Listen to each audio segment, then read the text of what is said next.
routine day. Not all uniforms come with medals, and not all warriors carry guns. Some carry keys, and they open doors most people don't even see. The bank opened at 8 o'clock, but Frank Delaney always arrived at 7:15. Not 7:14, not 7:16, always 7:15. He walked from the same bus stop, took the same corner, nodded to the same construction worker. To anyone watching, he was just another tired old man with thick glasses and a pressed gray uniform. The nameplate on his chest read, F. Delaney Security, but no one asked what the F stood for. No one cared, and that was exactly how he liked it. He unlocked the back gate, checked the emergency exit alarm, walked once around the perimeter, tapped twice on the fire door hinges, not because they made noise, but because if someone had tampered with them, they'd respond half a second slower to touch. They didn't. Good. Inside, the staff began arriving. Young, loud, distracted. Frank greeted each one with the same phrase. Morning. Eyes up. They smiled, thought he meant coffee. He didn't. He always stood just inside the lobby entrance, not outside, because distance buys you time. And time is all you need. If you already know what the next 60 seconds of crisis look like. Round pushpin 8:03 a.m. The branch manager dropped her pen. She laughed nervously. Frank noticed her left hand was trembling. Cold, he asked. No, didn't sleep much. My son had nightmares. Frank nodded, didn't ask more, but he made a note. Tremors, left side, possible caffeine overload or family stressor. Impacts judgment under pressure, not because he judged her, but because he needed to know how long she would hesitate if someone put a weapon in her face. Round pushpin 8:31 a.m. The first customer of the day entered. Frank opened the door, held it, smiled. Welcome in. Middle-aged man, tan jacket, no eye contact. Frank scanned him as he passed. No bulge on the hip, no ankle rigidity. Breath even, no threat. But at 8:34, Frank saw something different. 3 men across the street, one tying his shoe, the second pacing, the third pretending to text, all within 20 feet of each other, but never looking at one another. That was the first mistake. Criminals always think coordination means avoiding eye contact. Frank once told a cadet, but professionals don't avoid it, they control it. These guys, they weren't professionals, which meant they were dangerous in a different way. Reckless. Round pushpin 8:39 a.m. Frank walked to the water cooler. Didn't drink. He stood, quiet, watching the street through the glass reflection. One of the men crossed. Another held back. The third, he disappeared from frame. Frank adjusted his glasses. Upside down. A trick he used in counter-surveillance days, when the right lens was actually a light-angle reader. It picked up shadow shifts 3% faster than normal. From the edge of his vision, movement near the side alley. Too fast. Too tight. One of them was going around back. Frank looked down at his watch, pressed a small notch on the side. It vibrated once, then again in 9 minutes. A countdown, not for backup, for position. He looked to the floor tiles near the manager's desk. Crack at 4 o'clock. That meant the support beam below was hollow. Useful. He walked to the reception desk. Lacey, he said softly. The teller looked up. Yes, Mr. Frank? If the fire alarm goes off today, don't follow the evacuation chart. Take the west stairs. Leave your drawer. Don't lock it. Just go. She blinked. Okay, why? Just habit. He smiled. She didn't, but she nodded. Round pushpin 8:45 a.m. The front door opened again. The third man entered. The pacing one followed. And finally, the one who tied his shoe. All 3 at once. Too calm. Too synchronized. Too late. Frank straightened his jacket. One hand behind his back, right above the belt line. Not a weapon. Not today. Just a key. To a door no one had opened in years. He walked toward the lobby slowly. One of the men looked at him, smirked. Old guy, he muttered. Frank heard it and didn't blink. He just thought to himself, "You brought a plan. I brought 30 years of answers." Then the lights flickered, and the day stopped being routine.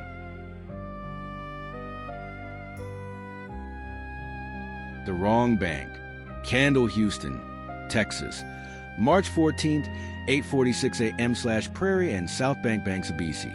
They thought he was just a man in a vest, but that vest covered scars, earned in places no camera ever reached. Round pushpin 8:46 and 13 seconds a.m.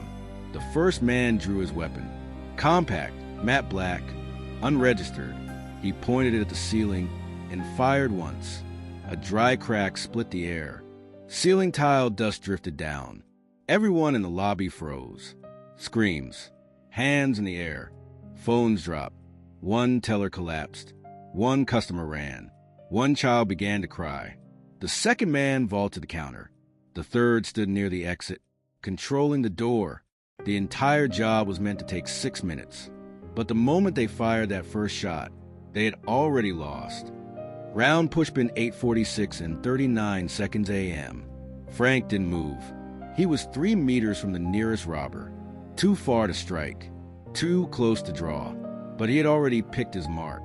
The one with the itchy trigger finger. He watched his feet, his stance, the way he kept shifting weight. Right foot back, right wrist dipping. Sweat already forming on his temple. This man wasn't calm. He was amped, which meant he was the most dangerous one in the room. And Frank? He dealt with worse. In markets, in mosques, in tunnels where every echo sounded like your name being erased. Round pushpin 8:47 and 12 seconds a.m. Everybody down, the first man yelled. Now, on the floor. Frank didn't kneel. He just slid down the wall, slowly, his back resting against the marble column near the vault corner. One hand reached under his coat, but not for a weapon, for a metal pen cap, slightly curved. Heavy enough, he placed it between 2 fingers, like a pressure point blade, palm downward. No one noticed. That was the point. Round pushpin 8:48 and 5 seconds a.m. The man at the door locked it, shot into the deadbolt to disable it. Big mistake. Frank knew what that meant. No exit. No intention to leave clean. That changed everything. Now this wasn't just a smash and grab. Now it was escalation. Now people might die. But not today. Not as people. Round pushpin 8:48 and 44 seconds a.m. Behind the teller counter, the second man screamed, "Where's the vault key?" The manager's hand shook as she pointed toward her desk drawer. Frank saw it. He stood, slowly, calmly. The first man turned toward him. "Sit down, old man." Frank tilted his head, eyes sharp behind fog lenses. "What drawer?" The robber froze. "What?" "You asked where the vault key is. You're in the wrong place. That drawer just has invoices." It was a lie, a tactical one. It worked. The robber turned. His footing shifted. His back opened. That's when Frank moved. Round pushpin 8:48 and 51 seconds a.m. 2 steps. 1 pivot. Metal pen capped to the pressure point between shoulder and neck. Disarm. Twist. Drop. The man hit the ground with a thud. Frank now held the gun. Didn't aim it. Just tossed it under a table. "One down," he whispered. The second man yelled. Fired wildly. The shot hit a chair leg. Sparks. Frank dropped. Rolled left. Grabbed the edge of a desk. Swept it forward. The man stumbled over it. Frank surged up, knee to sternum. Out! Cold. Round pushpin 8:49 and 30 seconds a.m. The third man near the door panicked. He aimed. Frank looked him in the eyes and said, "You sure about this, son?" The man didn't shoot. He just ran. Straight into the broken door. Tried to open it. Didn't budge. Then sirens. Frank had triggered the silent alarm 9 minutes earlier, using his watch. The vibration was now counting down the arrival. Round pushpin 8:51 and 2 seconds a.m. Police entered. Guns raised. Yells. Flashlights. Orders. Frank raised his hands, said only, "They're not trained. I didn't kill them. Just cool them off." A detective stared at him. "You the guard?" Frank nodded. "And what the hell are you?" Frank looked at the three unconscious men on the floor, looked at the child now hugging her mother, looked at the shattered glass door. "Retired."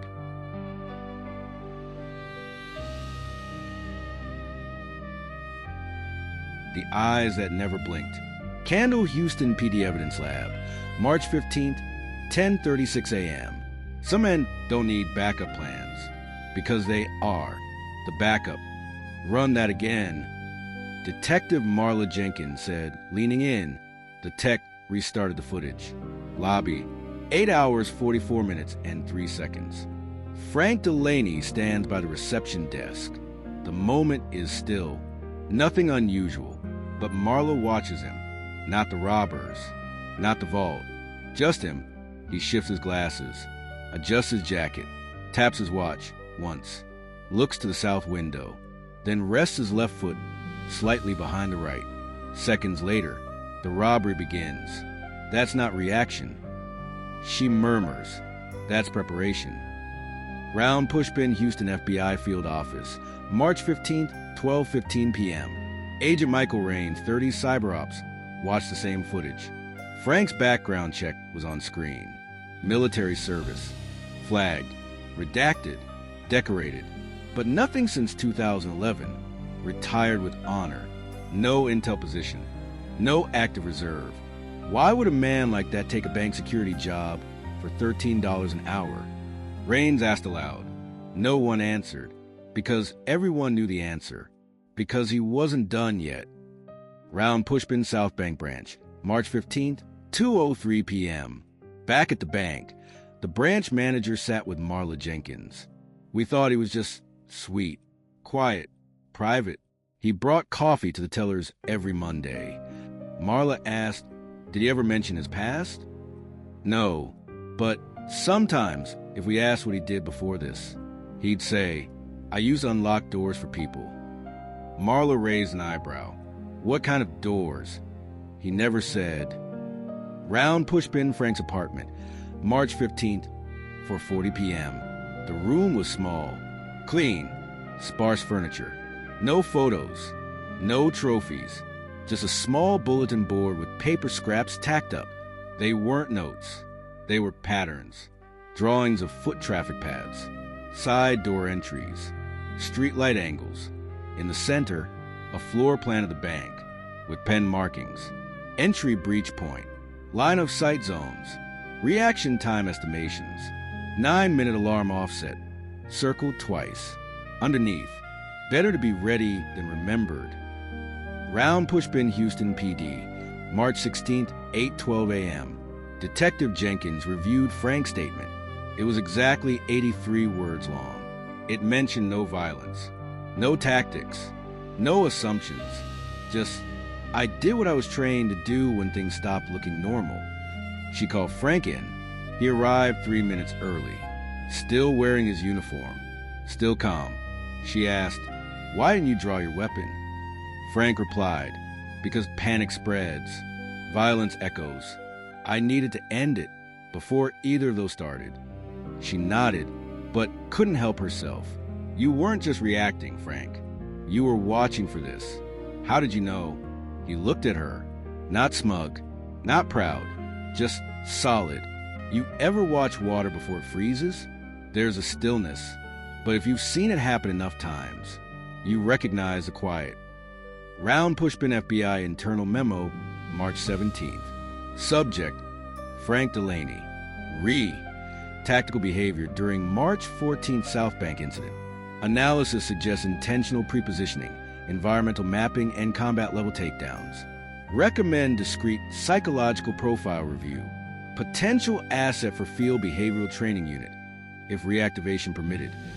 File marked. Eyes open / never flinched. Round Pushpin March 18th, 5:07 a.m. Frank walked the sidewalk in front of the bank, just as he did every day. Except today, he paused. There was an envelope taped to glass, unmarked. Inside, a photo, him, younger, in a desert, helmet off, holding a child's hand. Behind it, one line, some doors only open for those who stood alone.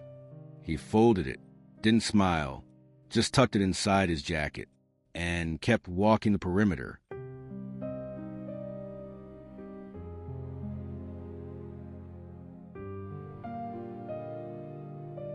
The file that wasn't closed. Candle, Houston, Texas. March 19/4:18 a.m.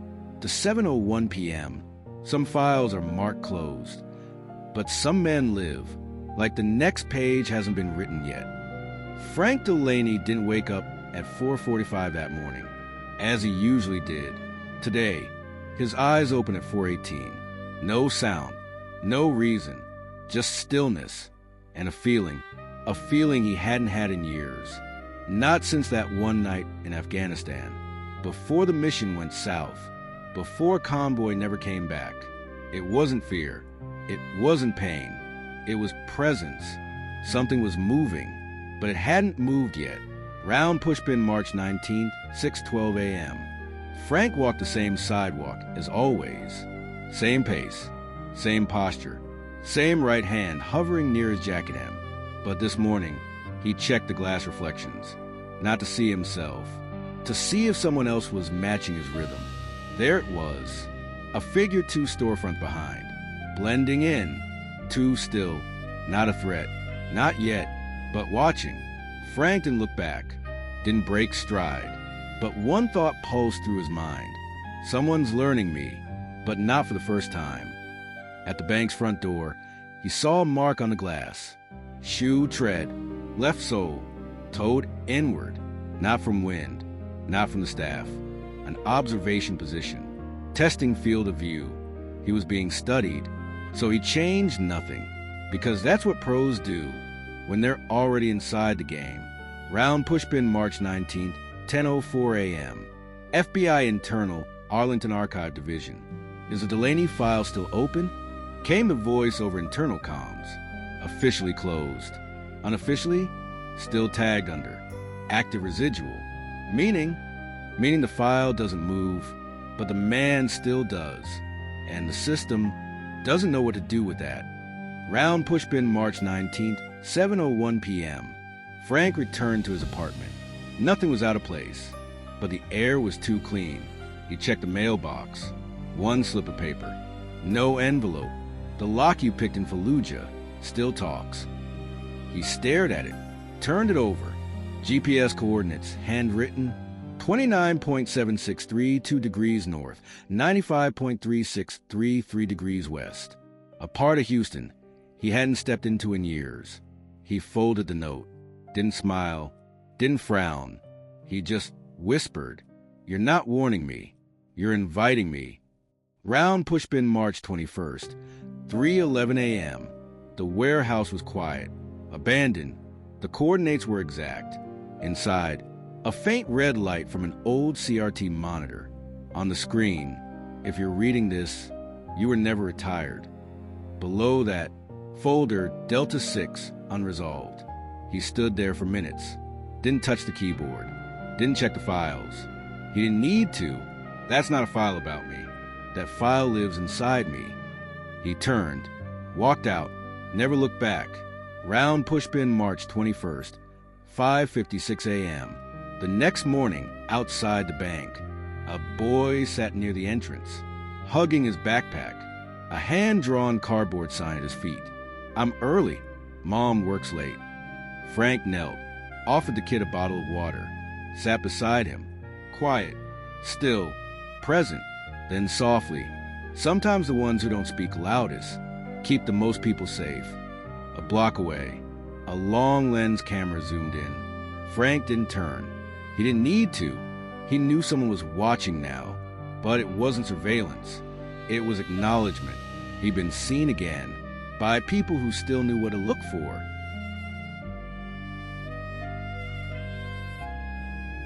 Return address, unknown. Candle, Houston, Texas. March 23rd/5:28 a.m. to 3:47 p.m. Some memories don't knock. They just arrive, unmarked, unspoken, and unwilling to leave. Round pushpin March 23rd, 5:28 a.m. The package wasn't supposed to be there. Frank Delaney noticed it the second he reached the back security entrance. Small, brown, untapped, no shipping label, no sender, just a plain white sticker on the top. 84 RD Delta/Archive. That wasn't a delivery tag. That was a call sign. Frank picked it up, carried it inside, and placed it on his desk in the small security room. He didn't open it immediately.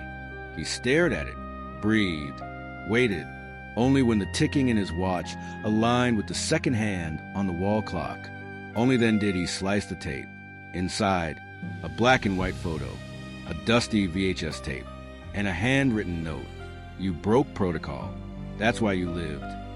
Round pushpin March 23rd, 7:40 a.m.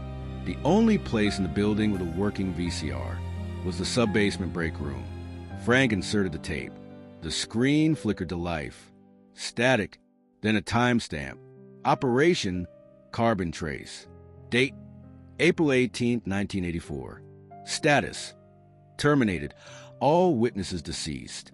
Frank's hand froze. Not because of the date, because of the lie. He wasn't supposed to be a witness. He was supposed to be dead. He watched as grainy footage revealed. A desert outpost, a sealed vault, and soldiers entering with heavy equipment.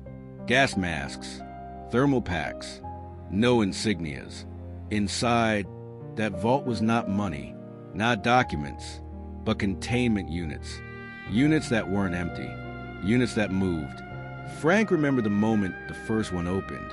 No screams, only silence, and something colder than fear. He paused the tape. This was buried, he whispered, and someone just dug it back up. Round pushpin March 23rd, 9:03 a.m. He destroyed the tape. No copies, no scans, but he kept the photo, because in the upper left corner, faded but visible, stood a man in desert gear, face blurred with marker. Frank didn't need the face. He knew the posture, the stance, the rifle angle. Carrick, he whispered. Lance Corporal Daniel Carrick. Presumed dead in 1985. One of the Echo Vault operatives. If this photo was real, if this package was real, then Carrick had survived. And now, he was sending breadcrumbs. Round pushpin March 23rd, 1:22 p.m. Frank traveled to an abandoned mail sorting center in the industrial quadrant of Houston. A scanned routing code in the package. Traced back to this facility. No guards, no cameras, no federal presence. But on the rooftop, under a loose ventilation panel, he found a cloth-wrapped object. Inside, a silver cufflink. Military issue. Stamped. Delay 4///red dagger. Frank took it out, pulled from his own pocket. A matching cufflink he had carried for 37 years. His was scratched, worn, but identical. He wasn't crazy. He wasn't alone. Someone else had carried the other half of a story never told. Round pushpin March 23rd, 3:47 p.m. Back at the bank. Frank stood across the street. He didn't enter. He looked at the front doors. The glass, the customers coming and going. The world moved, as if nothing had changed. But in his pocket were pieces of something. No one had permission to remember. He looked up. On the rooftop of the opposite building, a man sat silently. No badge, no binoculars, just a small steel case between his knees. Frank didn't stare long. He didn't need to. He simply muttered, "If you're watching, then you already know. I didn't forget." He turned and began walking into the next shadow. He thought he had already escaped.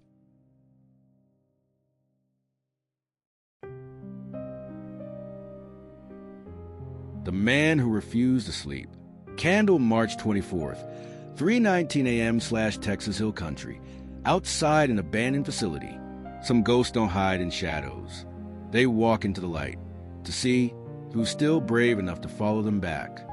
Frank hadn't slept in 22 hours, but that was nothing new. The human body can run on adrenaline, but Frank's body ran on something older, discipline engraved through years of surviving things. no one could pronounce. No medals, no documentaries, just protocol and silence. And right now that silence was leading him west to a place officially erased, but never truly shut. The last known coordinate from the tracking beacon, hidden inside the cufflink, was broadcasting again, not strongly, but just enough to say, "I'm here, and I know you're coming." Round Pushpin, March 24th, 3:19 a.m. The road twisted through the dark hills. Frank walked the last 2 miles, on foot, no flashlight, no headlights, just moonlight and memory. The building came into view. It had once been a military medical testing annex, but to those in Black Ops, Echo Room 3. There were rumors. Back in '84, this place had been the last stop for people who knew too much and spoke too little. Frank had been here once, for one mission, one that ended with a door slammed shut, on something that never should have opened, and now the door was ajar. Round Pushpin, 3:31 a.m., inside Echo Room 3, Frank entered slowly. No alarms, no sensors, just layers of dust, and a scent he hadn't smelled in decades. Burned metal, old wires, formalin. At the far end of the corridor, a flickering fluorescent light. Under it, a folding chair, and a figure sitting in it. Head bowed, face shadowed. But the boots, those were military issue.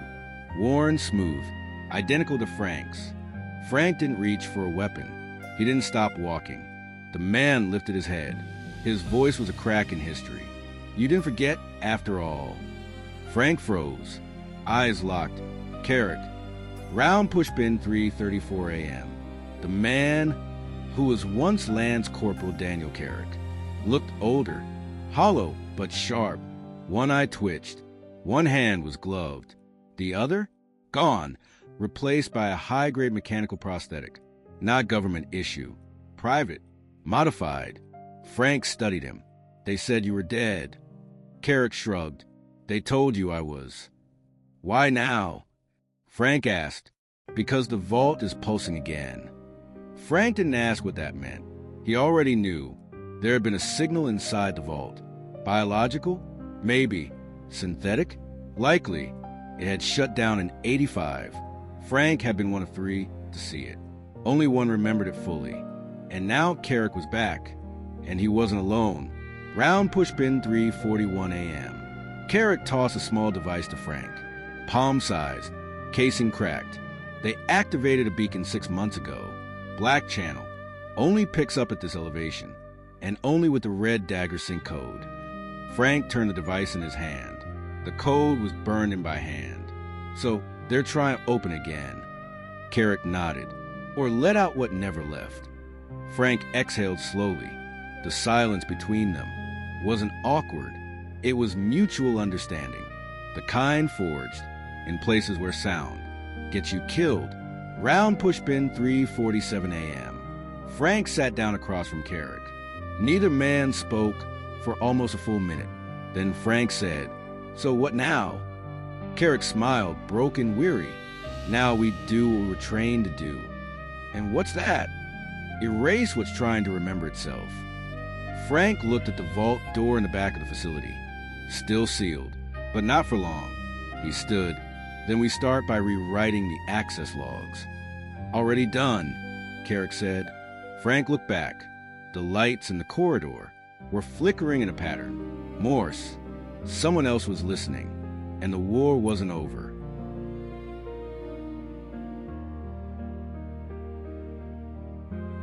Operation No Exit. Candle, March 25th, 1:22 a.m. /Southern Texas border. Off-grid terrain. Some missions never end. They just fall off the record and into the hands of the ones who were never supposed to survive them. Round Pushpin, March 25th, 1:22 a.m. No satellite coverage. No cellular pings. No encrypted radio. Just footsteps on wet gravel. And 2 men who no longer existed on any government roster. Frank Delaney and Daniel Carrick had vanished, not in the dramatic sense. No helicopters, no gunfire, Just two old ghosts, moving through a world that had forgotten them. But they remembered everything, and they weren't going to let it happen again. Round pushpin 1:46 a.m., from miles east of Echo Room 3. Their destination was a facility, not a bunker, not even a structure. It was a hill, flat, empty, with nothing visible except for a single aluminum ventilation pipe jutting up from the earth. Carrick spoke first. This isn't just a memory vault. It's where they archive responses, the kind they weren't allowed to write down. Frank knelt beside the pipe, ran his gloved hand over the seams. Still warm. This is active. Carrick nodded. Since last month, temperature cycles, power draw. Somebody's still running this. And you think it's ours? Carrick looked him dead in the eye. No, that's the problem. Round pushpin 2:10 a.m., subsurface access route Bravo. They moved underground. No lights, only touch, memory, and the silent synchronization of two men trained to navigate by pulse. Instead of sight, inside the tunnel walls. Scars still remain from '84. Burn marks, impact craters, one broken patch of ceiling. Where Frank once shielded an injured corporal during breach collapse. He ran his fingers across it now. Still here, he whispered. Carrick answered, only because we didn't leave the way they told us to. Round pushpin 2:33 a.m., lower access grid. They reached the vault panel. Old keypad, no screen. Frank removed the red dagger cufflink from his jacket, snapped it in place like a key. The panel clicked. A voice, mechanical, distorted, spoke. Clearance recognized. Operation status. Incomplete. Command input required. Carrick exhaled. That's new. It never asked for input before. Frank whispered, because this time, someone else is listening. Round pushpin 2:37 a.m. The vault opens. What greeted them wasn't horror, wasn't tech, wasn't even a person. It was a room full of silence. Files, boxes, old machines still humming. And in the center, a table. On it, a single open file. Fresh ink. It read, Target, Delaney Frank, activity detected. Directive, observe, do not engage. Status, RE activated without consent. Carrick stared at it. They were waiting for you to move, to see if the soldier was still awake. Frank didn't answer. He didn't have to. He reached into his coat, pulled out a folded piece of paper. On it, handwritten, I only wake up when the war doesn't. He placed it on the table, beside the file with his name, then turned to Carrick. We burn this, and then we vanish again. On our terms. Carrick smiled. For the first time in decades. No exit, huh? No exit. Frank nodded. Only forward.